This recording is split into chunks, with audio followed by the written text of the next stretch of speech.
Hello everyone, नमस्कार, welcome to RAG classes. So guys, हम अपनी एलपीपी क्लासेस को आज कंटिन्यू करने वाले हैं।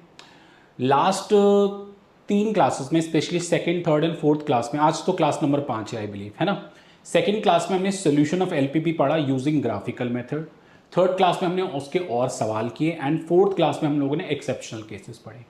आज की क्लास नंबर 5 काफ़ी टीचर्स नहीं पढ़ाते, मैं कह सकता हूँ 90% लोग नहीं पढ़ते।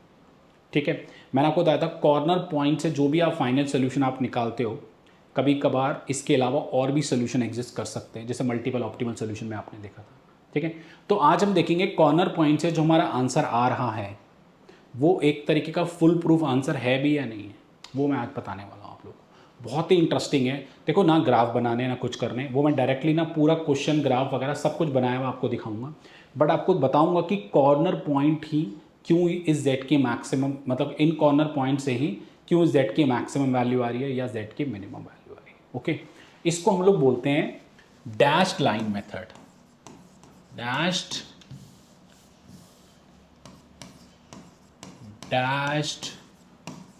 Line method. बच्चों बड़ा मज़ा आएगा आप सबको, बहुत, मतलब जिन्होंने एलपीपी पढ़ा हुआ भी है ना, ओके, उन मतलब नहीं पढ़ा हो, मैं कह रहा हूँ 90% लोग हैं जो इसको नहीं पढ़ते। ओके, तो बट मैं यूट्यूब पे आपको पढ़ा रहा हूँ, आप सीखो इसको, बहुत ज़्यादा अच्छा लगेगा आप लोग। ठीक है, चलिए, क्या कॉर्नर पॉइंट सही सोल्यूशन देते हैं नहीं देते वो चेक करना है हम लोगों को। तो बेसिकली ये हेडिंग हो जाएगी इस वीडियो की, आई वुड से। चलो, फर्स्ट वाला है मैक्सिमम z आपको गिवन है 3x1 प्लस 4x2। मैंने x और y ना लेके x1 x2 से किया है। ये सब्जेक्ट टू कंस्ट्रेंट है गाइस। डायग्राम बनाए मैंने, मैं आपको थोड़ा सा रिवाइज करा देता हूँ अगर आप देखना चाहें तो। x1 को 0 डाला, x2 3 आया। ठीक है, x2 को 0 डाला, x1 2 आया। ये लाइन खींच दी मैंने। ओके जी, सिंपल। और ये नीचे को शेड हो जाएगा, ट्रू है। सिमिलरली x1 को 0 डाला, x2 1 आया, x2 को 0 डाला, x1 4 आया। x1 x2 kind of x and y, और x1 x2 पॉजिटिव है। उसके बाद ये कॉर्नर पॉइंट आ गए A B C D। ये कैसे पॉइंट निकला, इन दोनों का इंटरसेक्शन। इन कॉर्नर पॉइंट को मैंने पुट किया z में और ये वैल्यूज आ रही है। ये मेरी मैक्स वैल्यू आ गई 3655। अब आपको क्या करना है डैश लाइन मेथड में, ध्यान से देखना, मैं थोड़ा सा इधर आ जाता हूँ। आपका जो मैक्स z आ रहा है वो आ रहा है 3655। ठीक है जी, आप लोगों को जो z है which is 3x1 plus 4x2 equal to में 36/5 ये आ रहा है। और ये 36/5 कब आ रहा है, जब x1 8/5 और x2 3/5। ओके, आप लोग ना इस z का डायग्राम बनाओ। मतलब z की वैल्यू आपने 36/5 ले ली, तो डिफरेंट x1 और x2 के कॉम्बिनेशन पे जो भी इसका डायग्राम, स्ट्रेट लाइन ही बनेगा। ठीक है, मतलब स्लैंट लाइन बनाओगे आप लोग, तो इसका डायग्राम बनाओ। तो डायग्राम कैसे बनाएंगे, जैसे मैं इसको रब कर रहा हूँ बच्चों। 36/5 आया था ना, 8/5 3/5, ध्यान से देखना।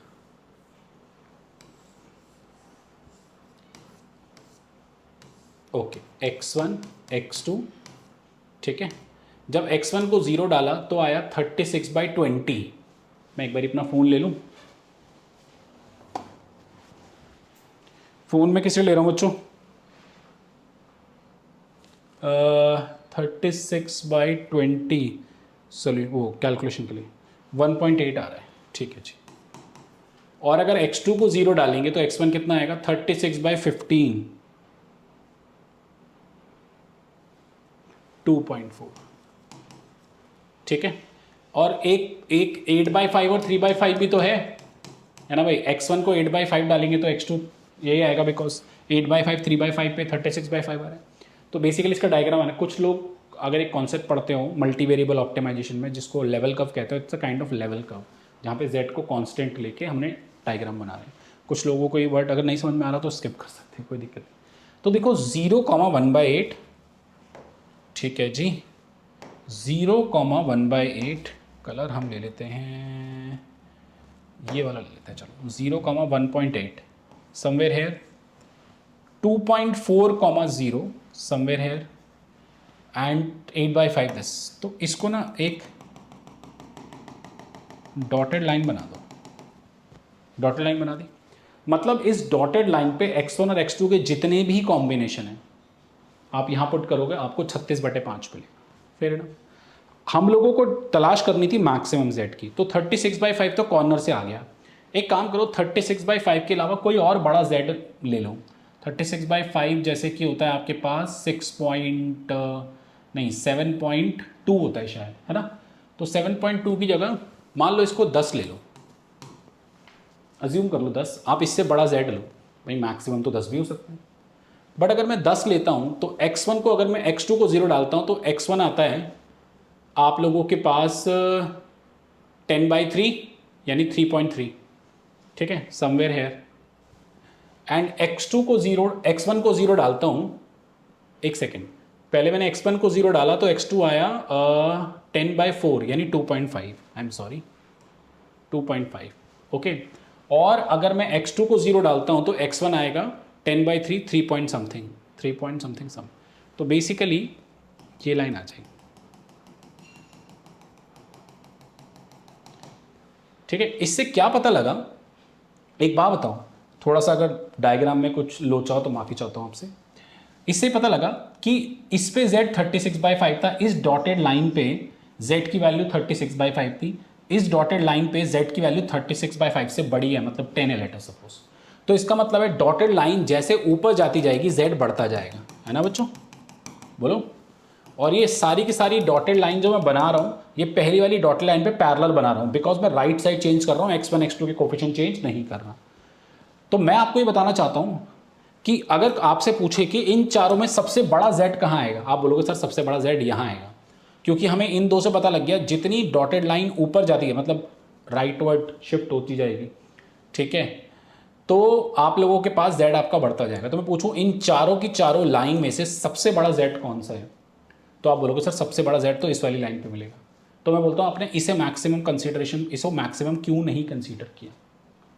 देखो यार आप लोग एमी कोई भी z नहीं ले सकते, जो भी x1 और x2 के कॉम्बिनेशन पे आप लोग z मैक्सिमा ले रहे हो वो फिजिबल रीजन का पार्ट होना चाहिए, मतलब वो कंस्ट्रेंट को होल्ड करना चाहिए। तो इस वाली लाइन पे जितने भी x1 x2 हैं जिस पे z की वैल्यू 36/5 है, तो ये सारे के सारे x1 x2 ये कंसिडरेशन में नहीं लिए जाएंगे, बिकॉज एक फिजिबल रीजन का पार्ट नहीं। फिजिबल रीजन में सिर्फ कौन सा आ रहा है, ये वाला आ रहा है। बच्चे कहते हैं सर आप डॉटेड लाइन को नीचे शिफ्ट करके दिखा सकते हो। अच्छा नीचे जब शिफ्ट करोगे ना तो डेफिनेटली उसकी वैल्यू 36/5 से कम होगी। 36/5 क्या है, 7.2 है। 7.2 से अगर आप लेटर सपोज 6 लेना चाहो तो x1 को अगर x2 को 0 लोगे तो x1 की वैल्यू आएगी 6/3। एक सेकेंड देख लो, अगर मैं फिलहाल ये तो 1.8 था ना, ठीक है, x1 को जब 0 लिया था तो 36/20 आया था 1.8, ठीक है। अब अगर मैं x1 को 0 लूँगा तो आएगा 6/4। 6/4 बोले तो 3/2 विच इज़ 1.5 यानी समवेयर हेयर, ठीक है। और अगर मैं x2 को 0 लूँगा तो इसकी वैल्यू आएगी 2, ठीक है जी। तो अगर मैं इसका डायग्राम बनाऊँ, इधर थे ना ये डॉटेड लाइन, अच्छा ये वाली डॉटेड लाइन जो है देखो इतना पोर्शन इसका फिजिबल रीजन में लाई कर रहा है, इतना पोर्शन है ना, इतना पोर्शन फिजिबल रीजन में लाई कर रहा है। बट इस डॉटेड लाइन का जो z है वो उस पर z वैल्यू 6 है और इससे ऊपर वाली जो डॉटेड लाइन है उसकी z वैल्यू 7.2 है। दोनों में से ऐसी कौन सी, वैसे तो दोनों की दोनों लाइन फिजिबल रीजन से होके जा रही है कहीं ना कहीं, बट हम ऊपर वाली को कंसिडरेशन में लेंगे। क्यों ऊपर वाली कंसिडरेशन लेंगे, क्योंकि उस पर z बड़ा है। मैं फिर बोल रहा हूँ बेटा इतनी सारी डॉटेड लाइन बना दी, आपको पता है जैसे ऊपर जाते जाओगे z बढ़ता जाएगा, बट ऊपर के जितने z है उनमें से एक भी लाइन, ठीक है, एक भी लाइन का कोई भी पॉइंट जो है पेयर है वो फिजिबल रीजन को टच भी नहीं कर रहा, उससे होके ही नहीं जा रहा। तो इसलिए ना ही इसे लेंगे ना ही इसे लेंगे ना ही इसे लेंगे, इसलिए हम अपना फाइनल आंसर किसको लेंगे, सिर्फ इसको लेंगे। बिकॉज इस डॉटेड लाइन से अगर ऊपर जाते हैं तो z तो बढ़ता है बट फिजिबल रीजन को छोड़ देता है। इस डॉटेड लाइन से नीचे जाते हैं तो z छोटा हो जाता है बावजूद इसके फिजिबल रीजन में, बट है तो छोटा z, हमें तो बड़े z की तलाश है। इसलिए हमारे पास सिर्फ यही वाला डॉटेड लाइन जो है, डॉटेड लाइन से हमें पता लग गया कि यही जो पॉइंट है जिससे हमें मैक्सिमम z मिल रहा है। इसका मतलब कॉर्नर से आंसर ठीक आ रहा है। समझ में आई बात। कुछ बच्चों को लगे अरे कॉर्नर से ठीक आ रहा तो सर क्यों इतना बवाल पाल रहे हो, भाई सीख तो लो। अभी आगे देखो धीरे धीरे जैसे लेवल बढ़ेगा तो पता लगेगा कि कभी कभार कॉर्नर कहाँ पे फेल हो जाता है जब मल्टीपल ऑप्टिमल आ जाता है। वैसे मैं पढ़ा चुका हूँ बट उसको डॉटेड लाइन से भी क्लियर करूँगा। ओके चलिए जी आगे बढ़ते हैं जी, क्वेश्चन नंबर 2 पे देखेंगे प्लीज़। ओके क्वेश्चन नंबर 2 ध्यान से देखें। आई थिंक ये मैंने 3 ले लिया, 2 मैंने किया तो है, एक सेकेंड गाइस, ये रट ठीक है। अब ये मिनिमम z है, x1 plus 3x2 greater than equal to 11, 2x1 plus 5x2 greater than equal to 20, x1 x2 greater than equal to 0। ठीक है, डायग्राम बना लिया, x1 को 0 डाला तो x2 आया 11/3, x2 को 0 डाला तो x1 आया 11। ठीक है, फॉल्स रहेगा तो ऊपर शेड होगा, x1 को 0 डाला x2 आ गया 4, x2 को 0 डाला x1 आ गया 10, फॉल्स रहेगा तो ये भी हो जाएगा ऊपर। ठीक है, कॉर्नर की अगर बात करें तो कॉर्नर आप सबको नजर आ ही होंगे बेटा। कॉर्नर मेरे पास क्या क्या है, एक ये है, एक ये है और एक ये है। ठीक है, 5,2, 11,0, 0,4, ये वैल्यूज डाली तो मिनिमम वैल्यू क्लियरली नजर आ रही है 104। ठीक है, चलो जी डैश लाइन मेथड पे चलते हैं। डैश लाइन मेथड के थ्रू मैंने आपको क्या बताया बच्चे, जो भी आपकी मिनिमम मैक्सिमम आ रहा है उसको z कैसे इक्वेट करो, कितना है 104। ठीक है, अब इसका डायग्राम बनाओ। तो अगर मैं इसका डायग्राम बनाने लगा तो x1 को जब 0 डालूंगा तो x2 की वैल्यू आएगी 104/27, 104/27 3.85, और x2 को 0 डालूंगा तो ये आ जाएगा 10.4, 10.4 आएगा ना 104/10, और एक 5,2 भी इसको होल्ड कर रहे हैं। ठीक है, तो 0,3.85, 3.85 इज समवेयर हेयर 3.3, और एक तो इससे होके जाएगा और है 10.4,0, मतलब इसके बीच में से होके जाएगा, तो ये डॉटेड लाइन जाएगी। ठीक है, अब हमें छोटे z की तलाश है, तो छोटे z की तलाश है तो 104 से कम ले लो, कोई भी छोटा ले लो, जैसे मान लो 100 ले लो, चलो फॉर एग्जांपल 100 को लेकर बनाओगे तो x1 को 0 डालोगे तो x2 आ जाएगा 100/27, तो 100/27 अगर मैं देखूं बेटा 100/27 3.70 आ रहा है, तो 3.70 इज हेयर। ठीक है, और अगर x2 को 0 डालेंगे तो आ जाएगा 100/this, तो ये 10 आ जाएगा आप लोगों के पास। ठीक है, कितनी वैल्यू आ जाएगी 10 आ जाएगी। तो अगर मैं 10 से चलूँ तो ये ऐसे आ जाए। अब ध्यान से मेरी बात सुनो, देखो ये जो सेकंड वाली डॉटेड लाइन है जो नीचे आई है, जो नीचे आई है डॉटेड लाइन, उसका z इस वाले से कम है, तो क्या इसे मिनिमा कंसीडर करना चाहिए, कर सकते थे अगर ये डॉटेड लाइन का छोटा एक भी पार्ट फिजिबल रीजन से होके जाता। बट बताओ क्या ये फिजिबल रीजन से होके जा रहा है कहीं, फिजिबल रीजन तो ये रहा। ठीक है, अब आप लोग ऑब्वियसली जब नीचे आ रहा है तो z कम हो रहा है। ठीक है, जब नीचे आ रहा है तो z कम हो रहा है। ठीक है, और ऑब्वियसली जब ऊपर जाएंगे तो z बढ़ेगा, बट हमें बड़े से क्या लेना देना, हमें तो छोटा निकालना है, हमें तो मिनिमा निकालना है, इस केस में निकालना है ना मिनिमा बच्चों। ओके, तो आई होप सबको अच्छे से क्लियर हो गया होगा इसमें। तो यही वाली एक ऐसी लाइन है, ठीक है, जिसमें ये वाला जो पोर्शन है फिजिबल रीजन से होके जा रहा है एक पॉइंट, तो यही मिनिमा होगा। इससे नीचे आते तो z छोटा तो होगा बट एक भी पार्ट फिजिबल रीजन से होके नहीं जा रहा।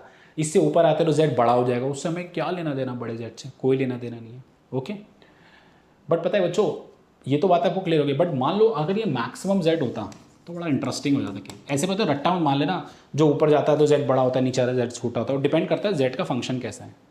ठीक है, फाइन, फिलहाल इसकी स्लोप नेगेटिव है तो इसलिए इसमें ऐसा कुछ हो रहा है। अगर इसमें मैक्सिमम z होता नहीं तो मैक्सिमम z देखो आप लोग इससे तो ये बना देते हैं। ध्यान से देखना बच्चों, बहुत प्यारा सवाल है ये। मैक्सिमम आप 108 को मान लेते हैं, बट तुम मुझे खुद बताओ अगर तुम मैक्सिमम 108 को मानते एट 0,4 पे, ठीक है, बट मुझे बताओ डॉटेड लाइन और ऊपर जाती जा रही है और ऊपर जाती जा रही है और ऊपर जाती जा रही है और ऊपर, तो बताओ z तो बड़ा होते जा रहा है, बड़ा होते जा रहा है, बिकॉज ये तो फिजिबल रीजन तो अनबाउंडेड है ना, फिजिबल रीजन अनबाउंडेड। तो डॉटेड लाइन आप जितनी ऊपर लेके जाते जाओगे z बढ़ता जाएगा बढ़ता है, तो क्या मैक्सिमा की कोई लिमिट हो जाएगी इसमें, नहीं हो जाएगी ना। मतलब आपका z क्या जाएगा, maximum z belongs to infinity, hence unbounded solution आ जाएगा इसमें। अगर इस क्वेश्चन को कुछ लोग मैक्सिमा से करते तो कॉर्नर पॉइंट से अपना आंसर 108 लिख के आ जाते और नमस्ते। ऐसे मत करना बेटा, ठीक है। वैसे मैंने आपको अनबाउंडेड सोल्यूशन सिखाया भी है, जैसे ही अनबाउंडेड फिजिबल रीजन आता है तो आप और ऊपर का कोई पॉइंट डाल के भी चेक कर लो कि उससे बड़े जेड तो नहीं आ रहे मैक्सिमा के केस में, तो फिर वो आंसर नहीं माना जाएगा। और मिनिमा के केस में उससे छोटे जेड तो नहीं आ रहे, तो वो आंसर नहीं माना जाएगा जो कॉर्नर से आ रहे हैं, ठीक है। बाकी डॉटेड लाइन से भी आई बिलीव सबको अच्छे से क्लियर हो गया। फाइन। डॉटेड लाइन बहुत ही प्यारा मेथड है। आप लोग प्लीज़ हर सवाल में, इससे पहले मैंने जितने सवाल आपको कराएं उन सब में डॉटेड लाइन से आप चेक करो, डैश लाइन से आप चेक करो कि आपका जो कॉर्नर पॉइंट है वो एकदम सही सोल्यूशन भी दे रहा है या नहीं दे रहा। फाइन, वेरी गुड, आगे बढ़ते हैं।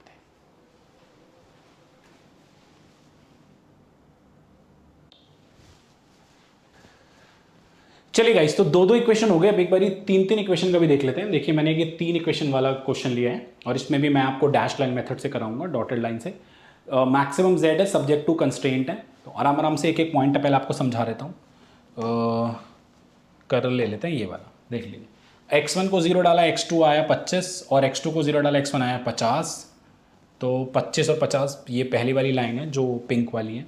फिर x1 को 0 डाला, x2 आया 44, रेड वाली। x2 को 0 डाला 22, तो ये वाली लाइन है। और आप लोग कोशिश करना इसको ना प्लीज़, जो भी मैंने ग्राफ बनाया है आप 5 मिनट का पॉज लेके पहले ग्राफ को खुद ट्राई करना, देखना बिल्कुल ऐसा बन रहा है नहीं बन रहा। आपकी ग्राफिकल मेथड्स वाला जो सोल्यूशन वाला केस है वो रिवाइज भी हो जाएगा। x1 को 0 डालोगे x2 आएगा 27.5 बेटा, और x2 को 0 डालोगे ये 27.5, ठीक है। अब अच्छा, कभी कभार कंफ्यूजन होती है बच्चों को, ये लाइन इधर से जाएगी इधर से जाएगी कैसे जाएगी, तो इंटरसेक्शन निकाल लिया करो तो पता लग जाएगा कहाँ से जाएगी। ओके, तो मैंने भी वही किया था। जैसे सपोज करो इस लाइन और इस लाइन का इंटरसेक्शन और इस लाइन का इंटरसेक्शन में देखा तो इसमें x1 5 आ रहा था, इसमें 16.5 आ रहा था, ठीक है ना। तो आप लोग अगर यहाँ से लेके जाते हैं तो देखो ये 22 से आगे चली जाती, बट आई ये 5 रहा है और 16.5 आ रहा है, तो इसलिए इसके अंदर ही रहेगी। ओके, तो फाइनली शेडेड पोर्शन भी हो गया, सब ट्रू था और मैक्सिमम वैल्यू भी निकाल ली मैंने। 5 और 22.5 पे 775 आ रही है। तो चलो अब ज़रा डॉटेड लाइन से मैं इसको अगर चेक करना चाहूँ कि आंसर एग्जैक्टली वैसा आ रहा है नहीं आ रहा है, तो देखिए डॉटेड लाइन से चेक करते हैं। Okay, 20x1 plus 30x2 equal to में 775। ओके, 2 3 x1 x2, ठीक है। एक बारी कैलकुलेट करते हैं इसको।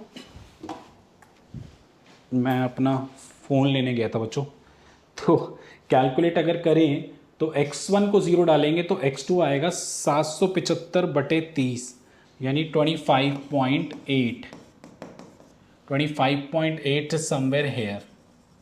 ओके जी, 25 और 27.5 के बीच में। उसके बाद x2 को 0 डालोगे, ओके x2 को 0 डालोगे तो x1 आएगा 775/20 यानी 38.75 यानी इसके आगे, और बाकी 38.75, और बाकी इसमें सिंस 5 और 22.5 तो होल्ड करेगा ही करेगा ना, बिकॉज 5 और 22.5 रख के ही तो इसमें मुझे 775 मिल रहा है, तो 5 और 22.5। ओके, तो 5 और 22.5 बोले तो ये वाला, तो ये पॉइंट और ये इधर कहीं होगा, ये वाला पॉइंट क्या नाम है 38 पॉइंट समथिंग। तो अगर आप इसका डॉटेड लाइन बनाएंगे, चलो येलो से बना देता हूँ, इधर आ जाएगा ऐसे, ठीक है। अगेन वही 775 से कोई बड़ी वैल्यू डालोगे तो डॉटेड लाइन ऊपर को शिफ्ट होगी, 775 से निकल तो डॉटेड लाइन नीचे शिफ्ट होगी। तो आप देख सकते हैं जैसे जैसे डॉटेड लाइन ऊपर शिफ्ट होती जा रही है जेड बढ़ता जा रहा है, बट इस बड़ा वाला जेड मेरे किसी काम का नहीं है, बिकॉज इसका एक भी ऐसा कोई पेयर ऑफ नहीं है, मेरे पेयर ऑफ पॉइंट नहीं है मेरे पास जो कि मेरी शेडेड लाइन से फिजिबल रीजन से होके जा रहा हो। तो ये वाली जो डॉटेड लाइन जा रही है, इस डॉटेड लाइन पे x1 और x2 के जितने भी कॉम्बो हैं वो 775 देंगे, बट मुझे सिर्फ और सिर्फ यही वाला कॉम्बो लेना है, बिकॉज यही वाला कॉम्बो फिजिबल रीजन में लाई कर रहा है, ठीक है। बाकी तो कोई कॉम्बो लाई नहीं कर रहा, और इसको ले नहीं सकते, बेशक ये फिजिबल रीजन में लाई कर रहा है इतना पोर्शन, बट इसका जो जेड है वो 775 से कम है। ओके, तो यहाँ पे कॉर्नर एकदम सही सॉल्यूशन दे रहे हैं। तो आप लोग इसको प्लीज़ चेक कर सकते हो इस तरीके से। बाकी अब मैं आ रहा हूँ थोड़े से कुछ नए वाले क्वेश्चन देखेंगे, सारे के सारे लास्ट क्वेश्चन है आज की क्लास का। बाकी आप चाहो मैंने आपको और भी जितने भी सवाल कराए, मेरी रिक्वेस्ट है आप लोग उसको आप dash line dotted line method से चेक करो। चलिए मैक्सिमम z आपको 2x1 प्लस 4x2 है गाइस, सब्जेक्ट टू कंस्ट्रेंट है, minus 2x1 plus x2 less than equal to 2, x1 plus 2x2 less than equal to 8, x1 greater than equal to 2, x2 greater than equal to 0। ठीक है, इसमें देखना कुछ काफ़ी नया होगा। तो आपने जब x1 को 0 डाला तो x2 आया 2, और x2 को 0 डाला तो x1 आया -1। तो ये ऐसे लाइन चलेंगे, -1 आएगा, आई एम सॉरी, है ना। ओके, इसमें x1 को 0 डाला, x2 आया मेरे पास, एक सेकेंड, x1 को 0 डालेंगे तो x2 की वैल्यू, x1 को 0 डाला तो x2 आएगा मेरे पास 4। ओके, चलिए गाइस फोर्थ क्वेश्चन देखिए। फोर्थ क्वेश्चन थोड़ा अच्छा सवाल है, इसमें देखो dash line dotted line method कितनी हेल्प करने वाला है हमारी। आपको मैक्सिमम z है, सब्जेक्ट टू कंस्ट्रेंट आपको गिवन है। देखो ध्यान से, अगर आप x1 को 0 डालते हो तो x2 आएगा 2, x2 को 0 डालते हो तो x1 आएगा -1। इसकी लाइन मैंने ऐसे बना दी। अगर 0 डालोगे 0 इज लेस देन 2, ट्रू है तो टुवर्ड्स द ओरिजिन जाएगा। इसमें x1 को 0 डालोगे, x1 को 0 डालोगे तो x2 आएगा 4, x2 को डालोगे तो 8, इसकी लाइन ऐसे जाएगी। ये भी ट्रू है तो टुवर्ड्स द ओरिजिन आएगा, तो यहाँ मिल जाएंगे ये लोग। ओके, अब उसके बाद कॉर्नर पॉइंट्स मैंने निकाल लिए, और कॉर्नर पॉइंट पुट करके आपके पास मल्टीपल ऑप्टिमल सोल्यूशन आ रहे हैं। बेसिकली ये आंसर आ रहा है। और आपको मल्टीपल ऑप्टिमल क्या बताया था मैंने? मल्टीपल ऑप्टिमल कब आता है? जब आपका जो ऑब्जेक्टिव फंक्शन होता है वो किसी भी एक कंस्ट्रेंट के साथ पैरेलल होता है। तो देखो इसकी स्लोप क्या आ रही है, -2/4 -1/2, और इसकी स्लोप भी -1/2 आ रही है, minus coefficient of x1 upon coefficient of x2। x1 और x2 का काम x और y कर रहे हैं, तो कोई टेंशन नहीं होनी चाहिए किसी को। ओके, चलो जी, अब मेरे को मैक्सिमम z तो मिल गया कितना, 16। ध्यान से देखना बच्चों, प्यारा पॉइंट। तो 2x1 plus 4x2 equal to में 16। ठीक है, अगर बॉक्स मेथड अप्लाई करा जाए इसमें, x1 x2, x1 को 0 डालेंगे तो x2 आ जाएगा 4, ये ठीक है। और अगर x2 को 0 डालेंगे तो x1 आ जाएगा 8। बेसिकली यार ये देखो ना, ये दोनों सेम ही तो है, अगर देखो तो मतलब ये दोनों तो सेम है। Basically one of the constraint के साथ ये मैच ही तो कर रहा है। उसके अलावा 4/5 डालोगे तो 8/5 आएगा। तो बेसिकली जो डॉटेड लाइन हो जाएगी ना बेटा, डॉटेड लाइन इटसेल्फ ये रेड वाली लाइन ही हो जाएगी, और जिससे मैंने येलो कर दिया। एक काम करते हैं, रेड ही रहने देते हैं। तो रेड वाली लाइन पे जितने भी x1 और x2 के कॉम्बो हैं वो z की वैल्यू 16 प्रदान करते हैं। तो इसका मतलब ये सारे के सारे x1 x2 के जो कॉम्बो हैं, सारे के सारे, ठीक है, उन पे z 16 आएगा। बट हम सिर्फ कौन से वाले पॉइंट लेंगे? हम लेंगे जो फिजिबल रीजन में लाई कर रहे हैं। तो फिजिबल रीजन में कौन सा पोर्शन लाई कर रहा है? फिजिबल रीजन में लाई कर रहा है ये वाला पोर्शन। ओके, ये वाला पोर्शन। तो मतलब B और C जो एक लाइन बनी है उसके बीच के जितने भी पॉइंट्स हैं, ठीक है, वो सारे के सारे ऑप्टिमल पॉइंट्स हैं। सॉल्यूशन तो एक ही आ रहा है विच इज 16, बट पॉइंट्स ये सारे हैं। कुछ कुछ किताबों ने इसको ऐसे भी लिखा हुआ है, अगर आप थोड़ा ध्यान दें तो एक तरीके से ये 4/5 है, तो कुछ कुछ किताबों ने सॉल्यूशन को इस तरीके से भी लिखा हुआ है। देखें, maximum z is equal to 16 at अगर आप थोड़ा सा ध्यान दें, x1 x2 की वैल्यू भी x1 की फॉर्म में अगर आप निकालोगे तो क्या आएगी? 16 माइनस 2x1/4, थोड़ा सा ऐसे भी लिख सकते हैं इसे, 4 माइनस x1/2, ठीक है, वेयर x1 बिलोंग्स टू 4/5 से 8 के बीच की सारी वैल्यू। मतलब जब आप x1 की वैल्यू 4/5 से 8 के बीच कोई भी वैल्यू डालोगे, ठीक है, वो आपको किस में डालनी है? 4/5 से 8 के बीच की आप जितनी भी वैल्यूज डालोगे, ठीक है, बराबर में 16 लेके चलोगे, तो जो भी x2 आएगा तो वो x1 और x2 के कॉम्बो जो होंगे वो आपको आंसर 16 प्रदान करेंगे। ठीक है, तो कुछ कुछ किताबों में ऐसे भी लिखा हुआ है। This shows infinite solution. खुद बताओ ना, 4/5 से 8 के बीच कि आप जितने भी यहाँ पॉइंट डालोगे तो जो भी कॉम्बो आएंगे वो z को 16 ही प्रदान करेंगे। देखो ना यार, आप 4/5 के बीच का कोई पॉइंट डालोगे तो एक ये x2 मिलेगा, इस x1 पे x2 मिलेगा, इस x1 पे ये x2 मिलेगा, इस x1 पे ये x2 मिलेगा, बिकॉज तुम इसी लाइन की इक्वेशन में पुट कर रहे हो ना उसे, दिस इज दिस, ठीक है। ये x2 मिलेगा, ये x2 मिलेगा, ये x2 मिलेगा, ये x2 मिलेगा, ये x2 मिलेगा, ये x2 मिलेगा, ये x2 मिलेगा। तो इसको ऐसे भी लिख सकते हैं। तो x2 कैसे मिलेगा, अगर आप x1 ये डालोगे तो x2 की वैल्यू क्या आएगी, वो कुछ ऐसे आएगी ना x1 की फॉर्म। तो कुछ किताबें इसको ऐसे भी प्रेजेंट करती हैं। तो this shows multiple optimal solution और इनफाइनाइट सोल्यूशन भी। तो मल्टीपल ऑप्टिमल सोल्यूशन में मैंने फिर बताया था, कुछ लोग को 2 सोल्यूशन लिख के बड़े खुश हो जाते हैं, ऐसे मत करना। जब भी पैरेलल होगा तो इस तरीके से आप दिखा सकते हो, दिस इज द क्राइटेरिया। आप उल्टा भी कर सकते हो, आपकी मर्जी। अगर आपको x2 की फॉर्म में लिखना तो x2 की फॉर्म में लिख लो, मुझे कोई दिक्कत नहीं है। आप x2 की फॉर्म में भी लिख सकते हो। कैसे, आप लोग लेट अस सपोज जैसे x1 4/5 से इसके बीच में है, ठीक है, तो आप यहां पे देख सकते हैं ये 18/5 है, फाइन। अगर आप चाहो मैं यहां लिख देता हूं, जो Z16 है एट x2 लिखो, और x1 की वैल्यू x2 की फॉर्म में क्या आएगी, 16 - 4x2 अपॉन में 2, कुछ ऐसे आएगी।